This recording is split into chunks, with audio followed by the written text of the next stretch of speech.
ఈ రోజే డౌన్లోడ్ చేయండి, మీ ఫేవరెట్ షోస్ చూడండి.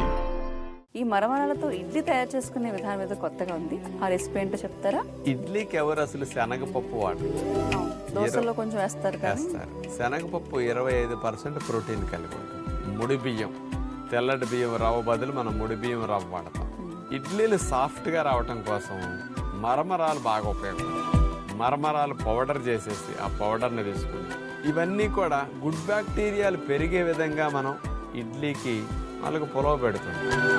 మనం ఇక్కడ పుల్ల మజ్జిగ కానీ పుల్ల పెరుగు కానీ ఉపయోగించి పిండికి కలిపేసేస్తే ముడి బియ్యంలో హై ఫైబర్, అట్లాగే గుడ్ బ్యాక్టీరియా కారణమయ్యే పెరుగు కాంబినేషన్లో ఇలా పిండి కనుక చేసుకుని ఇడ్లీలు వేసుకుంటే ఎప్పుడన్నా తెల్లటి బియ్యం పిండి రవ్వ ఇడ్లీ తినేదానికంటే 3-4 రెట్లు లాభాలు పొందడానికి ఉపయోగపడే ఈ మరమరాల ఇడ్లీ ఎలా తయారు చేసుకోవాలో ఇప్పుడు మనం చూద్దాం.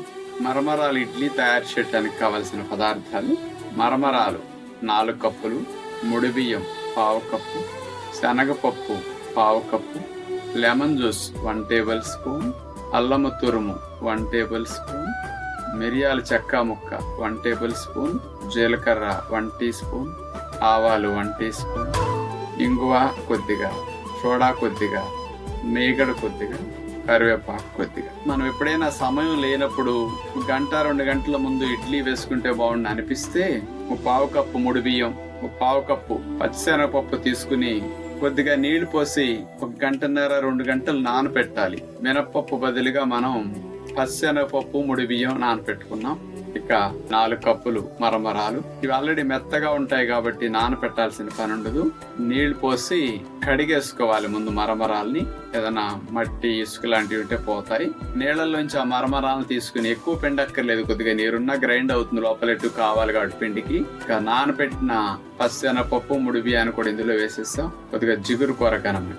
వీటిని కలిపేసి మిక్సీ జార్ తీసుకుని అందులో ఇడ్లీ పిండి రుబ్బేసుకుంటాం. రుబ్బటానికి నీళ్లు పోయటం బదులుగా కొద్దిగా పుల్ల మజ్జిగ లేకపోతే పుల్ల పెరుగు లాంటిది వేసి గ్రైండ్ చేసుకుంటే సరిపోతుంది.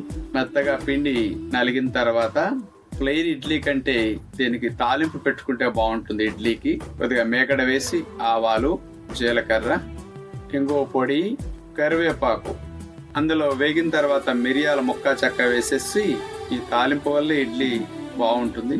అల్లము తురుము, తాలింపులు ఇవన్నీ వేగిన తర్వాత ఆ పిండిలోకి ఈ తాలింపు వేసేసి వంట సోడా, నిమ్మరసం వేసేస్తే చప్పదనం పోతుంది అనమాట. తాలింపు పిండికి కలిపేసి ఇడ్లీ పాత్రలో అడుగున మేగడ రాసేసి ఈ మరమరాల ఇడ్లీ కట్ల వేసేసుకుంటాం. చాలా మెత్తగా వస్తాయి.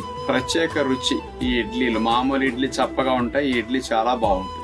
పిల్లలకు కానీ ముసలి వారికి కానీ కొద్దిగా పోషకాలు ఇవన్నీ కూడా బాగా వెళతాయి. కొబ్బరి చట్నీతో ఈ మరమరాల ఇడ్లీ చాలా బాగుంటుంది.